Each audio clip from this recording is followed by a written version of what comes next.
Hello everyone, welcome to today's PTEasYou. PTEasYou makes PT easy. I'm you, your PTE therapist. So first we'll have a quick review of contents from last week, as always, and then we'll move on to learn some more new sentences today. Ready? Let's go.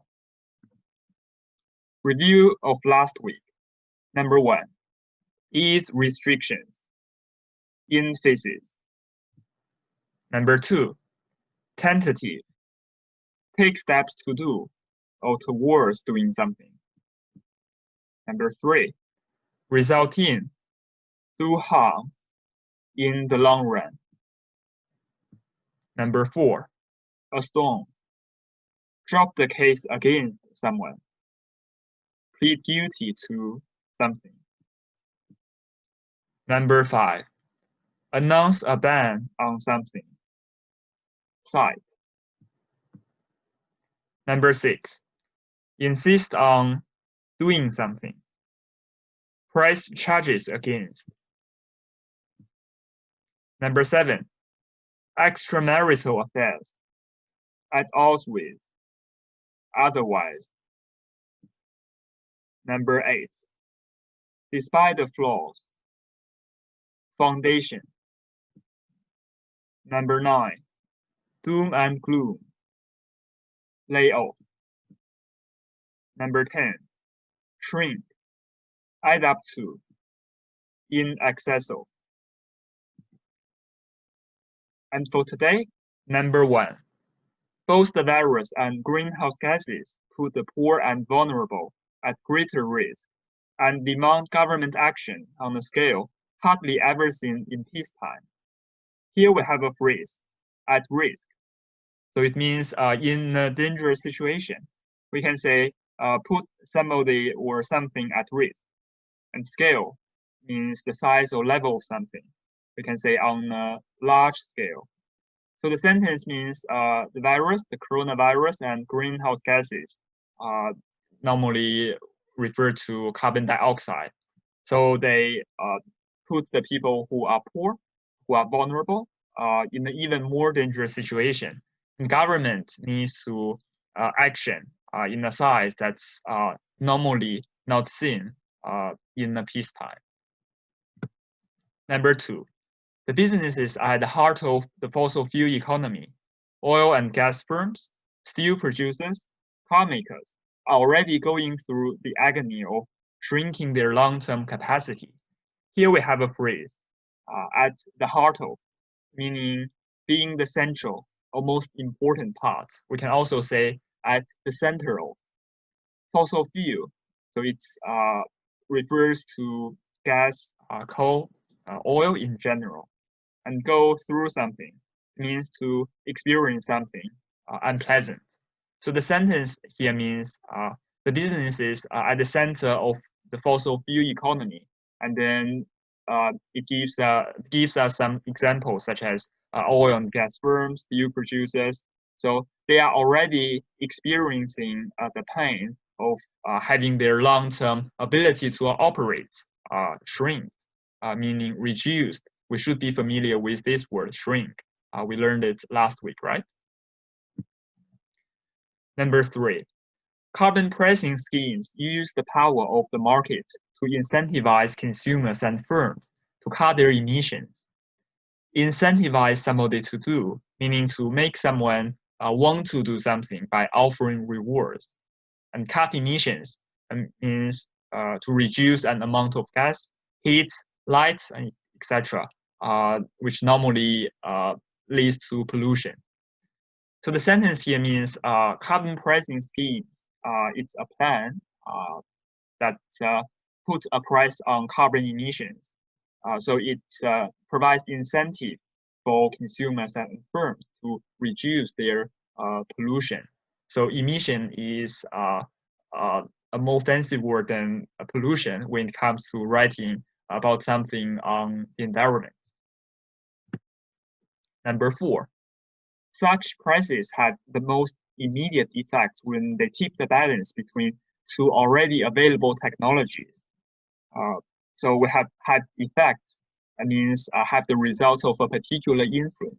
If you say it has immediate effects, that means the influence can be seen right after. And tip the balance, that means to cause a change or to make something happen. So previously it's balanced, but yeah, you adjust it somehow, so it changed. Yeah, so here the two already available technologies refers to like the old fossil fuel and the latest renewable energies. Number 5, over the past decade, the cost of wind and solar power have tumbled. In these areas, subsidies and direct government investment are needed. Solar power, so it's energy from the sun, tumble means to fall in value in a short time significantly. And subsidy is money given by a government or an organization to help keep the price low. So the sentence here means over the past 10 years, the cost of these renewable energies have reduced significantly. But still, government needs to invest to pour more money into these industries to support them. Number 6, the pandemic has been a catalyst for a breakthrough on the environment. The catalyst means an event or person that causes a great change, a breakthrough. So it's an important discovery of development that helps to solve a problem. So the sentence here means the coronavirus has been accelerating the process for the development made regarding the environment. So you probably have noticed that from sentence 1 to sentence 6, it all has something to do with the environment. And I do recommend you to use these words, phrase, or even the sentence in your writing on the topic about the environment.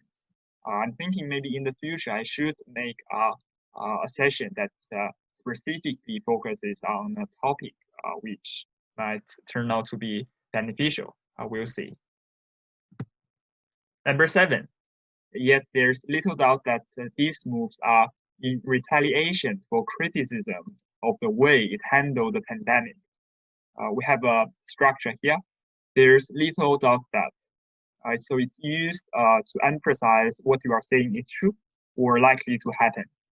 And retaliation is the act of hurting someone because they hurt you before. We can use the phrase in retaliation for, or take a revenge for, handle, to deal with.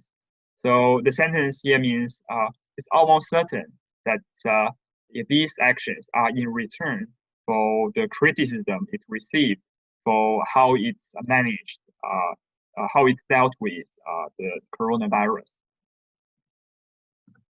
Number 8, they were quick to bar Huawei, a Chinese telecom giant, from building 5G networks in Australia on security grounds.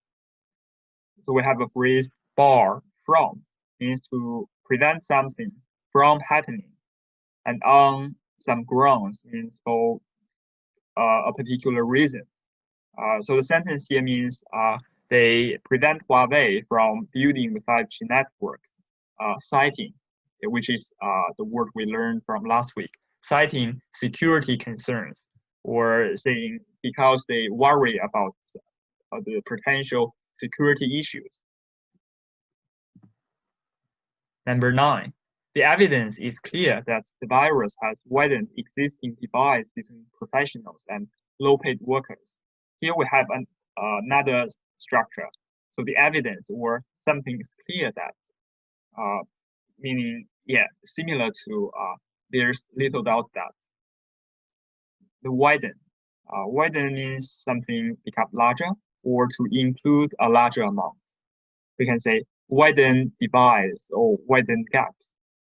Professionals refer to people who has a job that normally needs a high level of education and training. We can say professionals in the health industry. So the sentence here means, the evidence is very clear. It's very sure that the virus has made existing differences between professionals who are usually paid handsomely and the workers who are paid lower wages. The differences between these two groups are even larger. Number 10, for them, the lockdown may be an inconvenience, but it is not a threat to their standards of living. Inconvenience, so it's problems or trouble that's causing a loss of comfort. So basically, it's something that makes it inconvenient. Usually, it's used in a sentence like apologies for any inconvenience caused. And threat to, so it means something unpleasant will happen if a particular action is not followed. Standards of living, so it's the amount of money and comfort people have in a particular industry. So the sentence here means the lockdown will probably make the life inconvenient, but probably will not lower their living standard. All right, that's so much for today. Thanks for watching, and please subscribe PTEasYou. PTEasYou makes your PTE easy. Thank you.